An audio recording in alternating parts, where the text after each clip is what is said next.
Buenas tardes. Aquí sí me responden.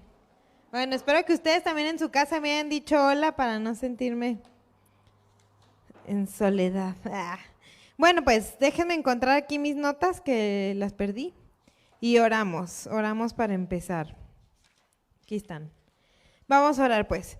Dios, te damos muchas gracias, Padre, porque eres un Dios muy bueno, eres un Dios santo, eres un Dios que nos da mucho más de lo que necesitamos y estoy agradecida, Señor, y sé que todos lo estamos de poder tener el privilegio de haberte conocido, Señor, eres lo mejor que nos ha pasado en nuestras vidas, Señor. Contigo lo tenemos todo, Señor. Contigo no nos hace falta nada, contigo tenemos paz, tenemos confianza, Dios. Y te pido que en esta hora seas tú quien hable, seas tú quien hable a través de mi vida, Señor, que enseñe a nuestros corazones, Padre, que no sea yo quien diga la palabra, sino que salga de tu boca, que salga de tu corazón, que salga de tus pensamientos y que sea inspirada por ti, Padre, y que sea una palabra que dé mucho fruto, Señor, que dé fruto en abundancia, Padre. Pongo este tiempo en tus manos, en el nombre de Cristo Jesús, y quita toda distracción de la vida de mis hermanos, que puedan poner atención y que no haya algo que los distraiga, Señor. En el nombre de Jesús, amén. Pues vamos a empezar. Estamos en Corintios, que es una carta que Pablo escribió que habla de muchos temas y es muy interesante. Entonces estamos viendo Corintios 15 y nos quedamos en el versículo 8, se los voy a leer para dar como un poquito de contexto de lo que estaba pasando. Dice, y al último, bueno, les voy a leer desde el 7. Después apareció Jacobo, después a todos los apóstoles y al último de todos, como a un abortivo, me apareció a mí. Porque yo soy el más pequeño de los apóstoles, que no soy digno de ser llamado apóstol, porque perseguí a la iglesia de Dios. Pablo está hablando aquí, estaba contando pues lo que había pasado con los apóstoles y cómo Cristo había estado con ellos y todo esto, pero explica cómo él es el último de los apóstoles, porque fue al último al que Cristo se le presentó, al que Cristo se puso como, se reveló delante de él. Entonces él mismo dice, yo soy el último de los apóstoles, y se dice como un abortivo, y me sorprende la humildad que tiene Pablo, ¿no? De reconocer quién era, y explica cómo él había sido escogido por gracia como el último de los apóstoles, y se llama a sí mismo el menor, a pesar de las cosas increíbles que hizo y de todo lo que pudo hacer en su vida. Él nunca alardeó de sí mismo y dijo, es que yo soy el mejor de todos los apóstoles. Jamás dijo nada así, siempre se puso como esclavo, siempre se puso como el menor, siempre se puso como alguien que se humillaba y bueno, y él mismo dice que no es digno de ser llamado apóstol, aunque fue escogido, pero dice aquí porque perseguía a la iglesia. Y esto me hacía pensar cómo muchas veces Dios permite que nosotros seamos sacados de lugares horribles, no para hacernos sentir mal, sino para darle gloria a Dios, porque Él es el que se merece la gloria de lo que somos ahorita. No es por nuestras fuerzas, es simplemente por Él. Entonces dice el 10, que me encanta, pero por la gracia de Dios soy lo que soy, y su gracia no ha sido en vano para conmigo. Antes he trabajado más que todos ellos, pero no soy yo, sino la gracia de Dios conmigo. Me sorprende de verdad la humildad que tenía Pablo, cómo él reconocía que nada venía por sus fuerzas, que todo era por gracia. Vamos a leer Gálatas 2:20.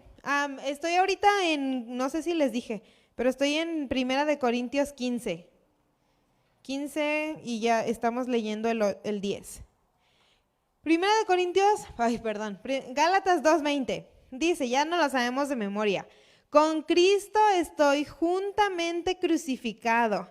Ya no vivo yo, mas vive Cristo en mí. Y lo que ahora vivo en la carne, lo vivo en la fe del Hijo de Dios, el cual me amó y se entregó a sí mismo por mí.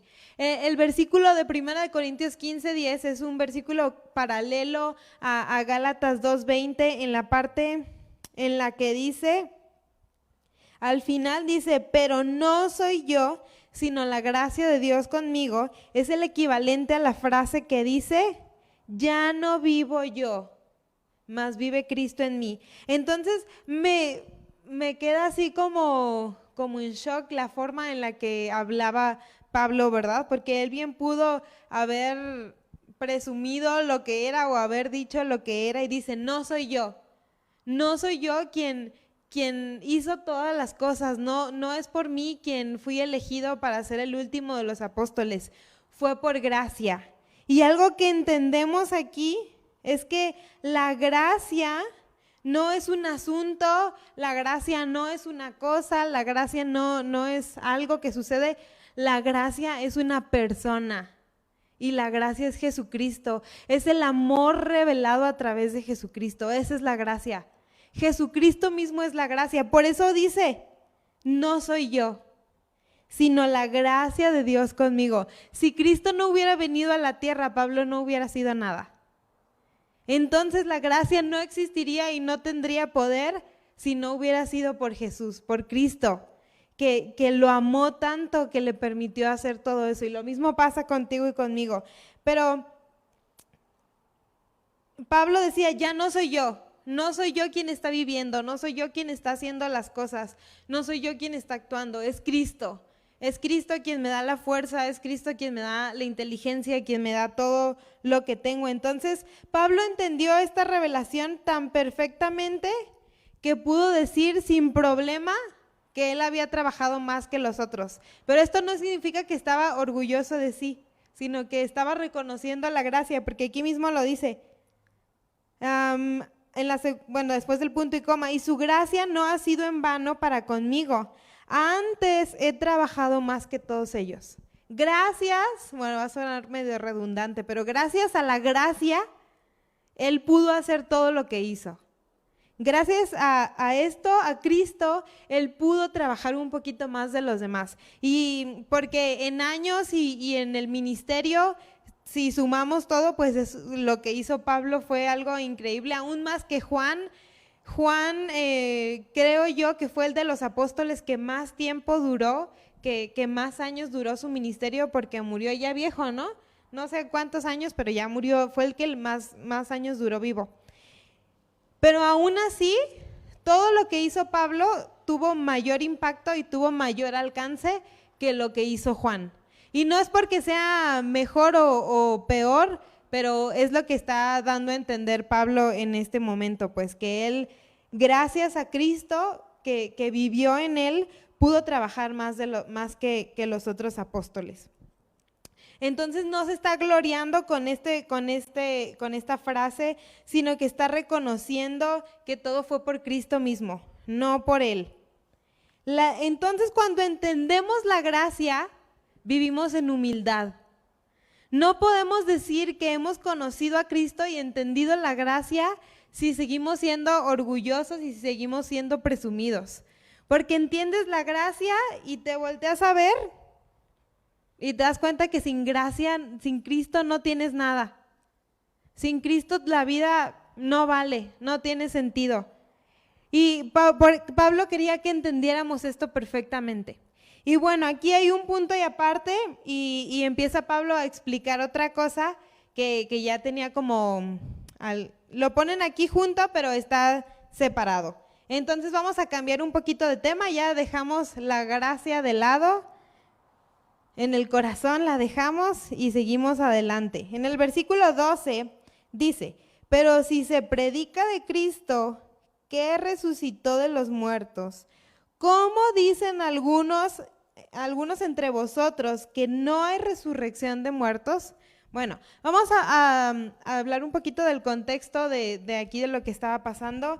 Aquí en los Corintios existía pues mucha filosofía y entre ellos había unos que se llamaban los saduceos, que eran como gente rica que tenía como puestos de gobierno o que tenía como posiciones altas en la sociedad, que vivían ahí en Corinto, que creían, era como una secta de personas religiosas que creían que no existía la resurrección ni de las personas ni de Cristo. No creían que Cristo había resucitado, ni creían que nosotros como personas podíamos resucitar. Entonces, y bueno, en Hechos 23 nos habla de eso, de los saduceos. Se los voy a leer. Hechos 23, lo pueden leer ahí conmigo en su celular o en su Biblia. 23:8. Dice, porque los saduceos dicen que no hay resurrección, ni ángel, ni espíritu, pero los fariseos afirman estas cosas. Los saduceos eran personas que habían existido ya desde tiempo atrás, venían de la rama del sacerdote de Salomón que se llamaba Sadoc, y de ahí habían salido y habían empezado a creer unas cosas medio locas y habían creído herejías en contra de Cristo y del cristianismo. Pero fue tan grave la cosa que llegaron a meterse a las personas de la iglesia, de aquí de la iglesia de Corinto, y les hicieron creer que la resurrección no era verdad, que la resurrección no había sucedido. Entonces Pablo entendió el peligro de esto, de esta creencia, de cómo era completamente destructiva para toda la enseñanza del Nuevo Testamento. Porque vamos a estar viendo lo que la resurrección fue, y cuando nosotros dejamos de creer en esa resurrección y no le damos la importancia que merece, le quitamos todo el poder y toda la autoridad a la palabra de Dios. Porque sin la resurrección nada de esto hubiera podido ser real. Entonces, vamos a hablar un poquito. La resurrección no fue un simple regreso a la vida de Jesús. O sea, no fue como Lázaro, que se enfermó, murió y resucitó. No fue como, creo que fue la suegra de Pedro, que murió y que fue a orar por ella a Jesús y resucitó. ¿Sí fue Pedro, verdad? Bueno, hace poquito lo meditamos. Ya saben ustedes que estaba enferma y se murió y resucitó. Porque si Jesús hubiera muerto de esta manera, hubiera reflejado debilidad. Y en Jesús no había debilidad, en Jesús no había enfermedad, en Jesús no había nada de esto. No había ni vejez, no murió por vejez, no murió porque fuera débil. La resurrección de Cristo y la muerte de Cristo fue algo completamente divino. Él no estuvo sujeto a debilidad, no murió a causa de la debilidad. Refleja que Jesús fue la primicia de una nueva vida, de una vida diferente, de una vida que nos iba a hacer capaces de ser eternos. Entonces, no fue algo normal, no fue algo común y corriente como que murió y resucitó. Fue algo que nos llevó más allá. Y vamos a estar hablando de esto porque sin la resurrección de Jesús, entonces Dios se convertiría en un Dios de muertos. Si no hubiera resucitado, hubiera sido un Dios muerto. Y eso no es verdad, porque Dios es un Dios de gente viva. Dios es un Dios vivo. Sin resurrección, tendríamos un Salvador muerto. O sea que sería un evangelio sin poder. Pero Jesús resucitó y venció completamente a la muerte. Es un Salvador que está vivo y que está presente en nuestros corazones. No es como los otros que la gente piensa que son salvadores que están muertos. Este Salvador está vivo porque venció a la muerte. Sin la resurrección no habría prueba viva de nuestra justificación, porque nuestros pecados seguirían teniendo poder sobre nuestras vidas. Sin la resurrección no habría vida, no habría regeneración, no habría renovación, no habría transformación, no podríamos ser a la imagen de Cristo, no existiría el nuevo hombre, ni siquiera existiría la iglesia si no hubiera habido resurrección. Entonces yo me ponía a estudiar esto y me daba cuenta de la importancia no solo de la muerte de Jesús, sino de la vida de Jesús, de la resurrección de Jesús. Porque si Él solo hubiera muerto, no hubiera terminado la obra, hubiera quedado incompleta la obra. Pero Él no se quedó ahí, Él resucitó. Y por eso cuando es Semana Santa y Semana de Pascua, es algo tan importante esa celebración, y llegamos aquí a las 7 de la mañana y cantamos y brincamos y estamos tan contentos porque eso fue lo que nos salvó, lo que nos dio, su vida nos dio vida a nosotros. La resurrección, sin resurrección, todo el propósito de la Biblia estaría anulado. Si Jesús no hubiera resucitado, todo esto sería un libro más, pero no lo es.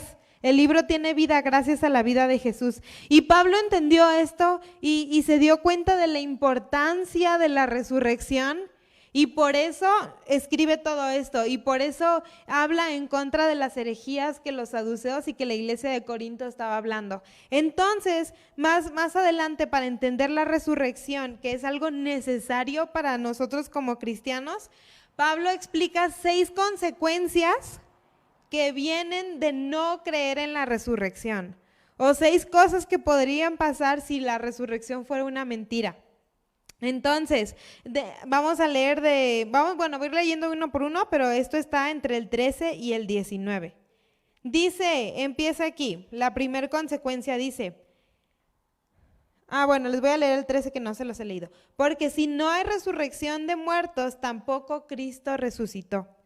Y dice el 14, y si Cristo no resucitó, vana es entonces nuestra predicación.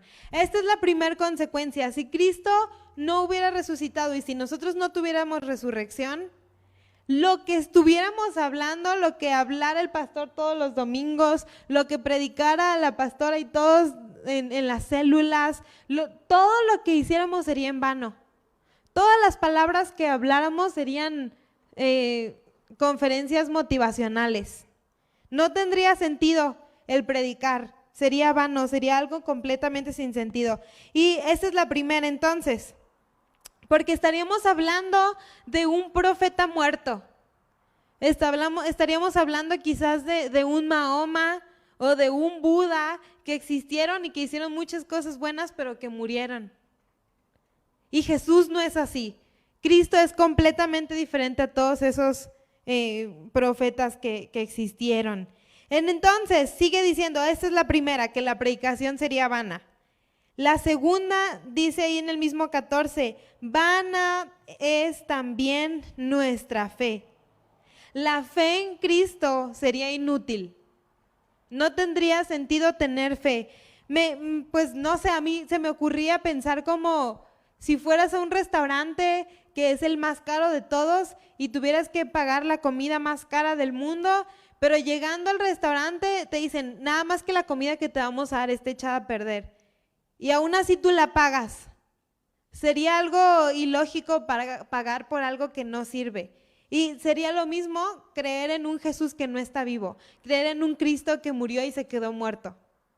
Nuestra fe no tendría sentido, sería algo completamente inútil. Entonces Pablo dice, la primera, nuestra predicación sería vana, y la segunda, la fe sería inútil. Después sigue diciendo en el 15 y en el 16, y somos hallados falsos testigos de Dios, porque hemos testificado de Dios que Él resucitó a Cristo, el cual no resucitó, si en verdad de los muertos no resucitan. Si es verdad que los muertos no resucitan. Porque si los muertos no resucitan, tampoco Cristo resucitó. Entonces, la tercera consecuencia sería que todos los testigos y los predicadores seríamos unos mentirosos. Porque estaríamos diciendo que nosotros no vamos a resucitar, y si nosotros no vamos a resucitar es porque Cristo no resucitó. Entonces todo lo que estuviéramos diciendo de la palabra sería una mentira y nos convertiría a nosotros en mentirosos. Todo testigo, todo evangelista, todo conferencista que predique la palabra sería un mentiroso si la resurrección no fuera verdad. Este es el tercero entonces. El primero, la predicación del evangelio sería algo absurdo. El segundo, la fe sería inútil. tercero, todos los testigos y predicadores serían mentirosos. Y seguimos leyendo en el 17. Y si Cristo no resucitó, vuestra fe es vana, ya lo vimos en el versículo 14, y aún estáis en vuestros pecados. Sin la resurrección no podríamos ser limpios de pecado. Si Jesús no hubiera vencido a la muerte, nosotros seguiríamos atados a nuestros pecados. Nosotros seguiríamos viviendo en pecado, porque dice ahí, la fe sería vana, porque entonces creeríamos en algo que no nos va a salvar. Estaríamos creyendo en una fe que no tiene poder, en una fe que no sirve para nada. Sin la resurrección estaríamos atados a nuestros pecados. Y sigue diciendo en el 18, este se fue el cuarto, vamos por el quinto. Entonces también los que durmieron en Cristo perecieron. Esta es la otra consecuencia, que todos los personajes del Antiguo Testamento estarían perdidos, estarían sin salvación, porque su salvación se hizo completa hasta que Cristo resucita. Ahí fue cuando todos los personajes, Abraham, David, José, Job, todos los personajes que conocemos recibieron la salvación. Pero si Cristo no hubiera resucitado y nosotros como creyentes no tendríamos resurrección, entonces todos los personajes que quedaron en el Antiguo Testamento no tendrían futuro, estarían ya muertos por la eternidad, no tendrían salvación. Entonces, pues los repetimos para que no se les vayan a confundir. La primera consecuencia es que la predicación del evangelio sería absurda. La fe sería inútil. Tercero, todos los testigos y predicadores serían mentirosos. Cuarto, sin la resurrección no tendríamos limpieza del pecado. Quinto, todos los creyentes del Antiguo Testamento estarían perdidos. Y el último que dice, lo dice ahí en el 19. Si en esta vida solamente esperamos en Cristo, somos los más indignos de conmiseración de todos los hombres. Si la resurrección no tuviera poder o fuera irreal, entonces nosotros seríamos, aquí dice, dignos de conmiseración, que es dignos de lástima. Nosotros nos convertiríamos en las personas más dignas de lástima del universo, porque estamos creyendo en una mentira, porque estamos creyendo en algo que no sucedió, en algo que es irreal. Entonces vemos cómo Pablo nos explica estas consecuencias de no creer en la resurrección, y quería que los corintios lo entendieran, y no solo ellos, sino nosotros. Quería que lo entendiéramos y que le diéramos el valor que merece a la resurrección, porque si Cristo no hubiera resucitado de los muertos, estaríamos perdidos. No tendríamos futuro, no tendría sentido la vida. Nada tendría sentido. Entonces, por eso Pablo nos explica estas 6 consecuencias de no creer en la resurrección. Y bueno, seguimos leyendo y dice el 20... Mas ahora Cristo ha resucitado de los muertos, primicias de los que durmieron es hecho. Bueno, es lo que les decía, que la resurrección de Cristo fue la primicia, pero para entender esto vamos a ver primero qué eran las primicias. Vamos a irnos a Levítico 23, 10 y 11. Y dice... Y el sacerdote, leí el 11. Habla a los hijos de Israel y diles, cuando hayáis entrado en la tierra que yo os doy y ceguéis su mies, traeréis al sacerdote una gavilla por primicia de los primeros frutos de vuestra siega. Y el sacerdote mecerá la gavilla delante de Jehová para que seáis aceptos en el día siguiente del día de reposo la mecerá. Entonces vemos cómo las primicias es algo que está desde el Antiguo Testamento, y el sacerdote se lo pedía a las personas que tenían que dar los primeros frutos del año, los primeros frutos de su cosecha. ¿Para qué? Aquí mismo dice, para que seáis aceptos. Y Cristo vino a ser la primicia de la resurrección. Fue el primero que resucitó para vida eterna. A ver, espérenme, déjenme tomar agua.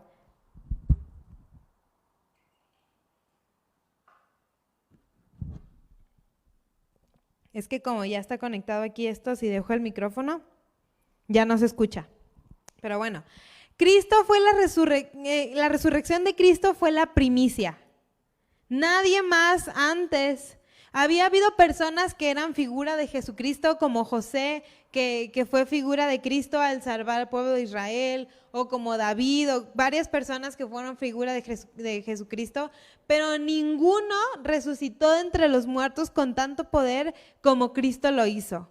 Cristo fue el primero que lo hizo. Entonces, y como Cristo es la cabeza, como Él es la cabeza y Él resucitó, entonces todos los que somos parte del cuerpo vamos a resucitar también. No puede solo resucitar la cabeza y seguir viviendo por ahí y el cuerpo seguir muerto. Si resucita la cabeza, que es la que tiene autoridad, todo el cuerpo sigue vivo. Entonces nosotros como parte del cuerpo de Cristo tenemos esa misma vida, tenemos esa misma resurrección que va a llegar en su tiempo, que va a llegar cuando tengamos vida con Cristo. Entonces, gracias a esta resurrección y gracias a esta primicia, o sea que fue el primero de todos, nosotros vamos a resucitar después, en la segunda venida, y lo vamos a ver ahí más adelante que lo explica Pablo. Y gracias a esto, las personas del Antiguo Testamento, las personas del Nuevo Testamento y las personas de la actualidad vamos a ser resucitados en Cristo. Entonces, seguimos leyendo ahí en el versículo 21 y 22. Dice, porque cuanto la muerte entró por un hombre, también por un hombre la resurrección de los muertos. Porque así como en Adán todos mueren, también en Cristo todos serán vivificados. Vamos a leer Romanos, se los voy a leer en la nueva versión internacional, que está un poquito más sencilla, pero está casi igual. Romanos 5:12 dice, por medio de un solo hombre el pecado entró en el mundo y por medio del pecado entró la muerte. Así como la muerte pasó a toda la humanidad, porque todos pecaron. Todos sabemos que a causa del pecado de Adán entró el pecado en la humanidad. Entonces no lo podemos evitar, ¿no? Entró el pecado en nosotros y pues está en el mundo y en todos los que no creen en Cristo. Pero en el 18 y en el 19 dice, por tanto, así como una sola transgresión causó la condenación de todos, también un solo acto de justicia produjo la justificación que da vida a todos. Porque así como la desobediencia de uno solo, muchos fueron constituidos pecadores, también por la obediencia de uno, muchos serán constituidos justos. Sí, por la culpa de Adán entró el pecado en la humanidad y todos somos pecadores a causa de eso, pero a causa de la obediencia de Cristo y de la vida que vivió Cristo y de cómo nos mostró su forma de vivir, nosotros tenemos vida. A causa de su obediencia, Él resucita, entonces imparte vida a todo aquel que cree en Él. Ya no solo se queda la vida en Él, sino que llega a toda la humanidad. Si por Adán entró el pecado al mundo, entonces nos trajo muerte, pero por un hombre santo, por un hombre justo, por un hombre perfecto, tenemos vida. Gracias a Él tenemos regeneración, gracias a Él tenemos un nuevo nacimiento. El pecado ya no gobierna en nuestras vidas, el pecado ya no nos domina. Cristo lo venció, nosotros tenemos que aprender a vivir en vida y someter nuestra carne para vivir la vida nueva que Dios nos dio a través de su resurrección. Y Es bien interesante cómo aquí el pasaje 22 dice 2 veces la palabra todos. Vamos a volverlo a leer. Dice, porque así como Adán en todos, porque así como en Adán todos mueren, también en Cristo todos serán vivificados. La palabra todos es la misma, pero está hablando de 2 personas completamente diferentes. El primer todos es para los descendientes de Adán, que es toda la humanidad. Pero el segundo todos es solo para los creyentes. Ya no es para todos los descendientes, es para los que creen. Ya ahí la palabra en sus raíces la cambia completamente diferente. Aquí la vemos igual como todos, pero si lo investigamos, la palabra todos primera se refiere a los descendientes de Adán, o sea, todas las personas del universo, y la segunda palabra todos se refiere a los que creen en Cristo, no a los descendientes. Entonces es interesante esto, la resurrección en vida no es para todos, sino para los que creen. Y el 23 sigue diciendo, pero cada uno, ahí ya nos explica como el proceso de la resurrección. Les voy a leer el 23 y el 24, pero cada uno en su debido orden. Primero, Cristo las primicias, que es lo que vimos, que Cristo fue el primero que resucitó. Luego, los que son de Cristo en su venida. Después vamos a resucitar nosotros, no en este momento, sino cuando venga Cristo por segunda vez. Y después dice, luego el fin. Después de que Cristo venga, sigue el fin. Cuando entregue el reino de Dios y Padre, cuando haya suprimido todo dominio, toda autoridad y potencia. Y quiero que entendamos algo, que en la segunda venida nosotros vamos a resucitar para vida, pero los que no hayan aceptado a Cristo como su Salvador van a resucitar para muerte. Su resurrección va a ser para ir al infierno. Y esto es bien, bien triste y nos debería de hacer pensar y de actuar y de ir con aquellas personas que no conocen a Cristo y no ser egoístas y querernos quedar con este regalo para nosotros, sino ir con las personas y llevarles el regalo de la resurrección, el regalo de la vida. Pero entonces dice aquí que en el fin va a ser cuando entregue el reino a Dios Padre. Primero el reino va a ser entregado a Cristo a causa del derecho propio que tiene como rey por ser Dios mismo. Y Cristo va a destruir la autoridad satánica y va a someter a todos sus enemigos, va a destruir a la muerte y va a regresarle el reino que había al principio en la eternidad. Va a regresárselo al Padre, pero en victoria, ya sin enemigos. Esto quiere decir que todas las cosas negativas y malas y satánicas van a ser eliminadas y todo el propósito eterno de Dios va a ser cumplido a la perfección.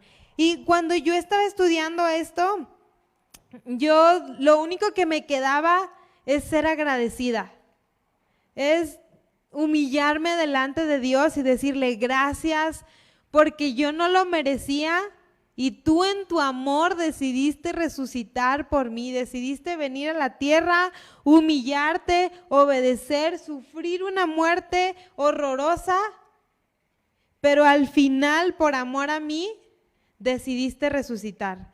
Y lo único que me hacía el entender esto es decir gracias y es ponerme a adorar y decirle a Cristo, gracias porque gracias a tu resurrección yo lo tengo todo.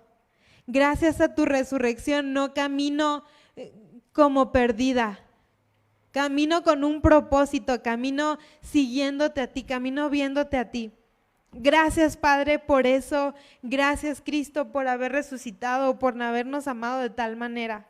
Y antes de terminar así rapidísimo quisiera que cantáramos el coro de la canción que estaba cantando Siria y para darle gracias a Dios porque por su grandeza lo tenemos todo.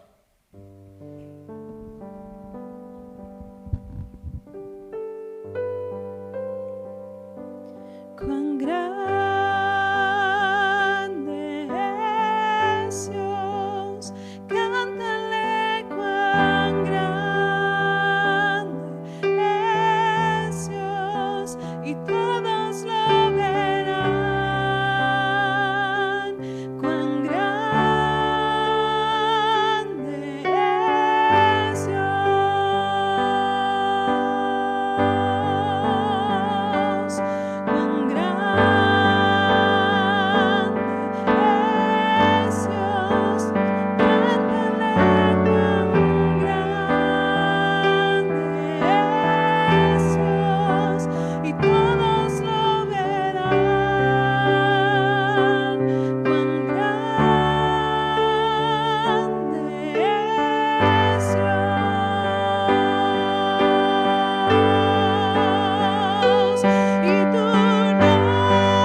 damos un aplauso a nuestro Dios, ahí donde estemos.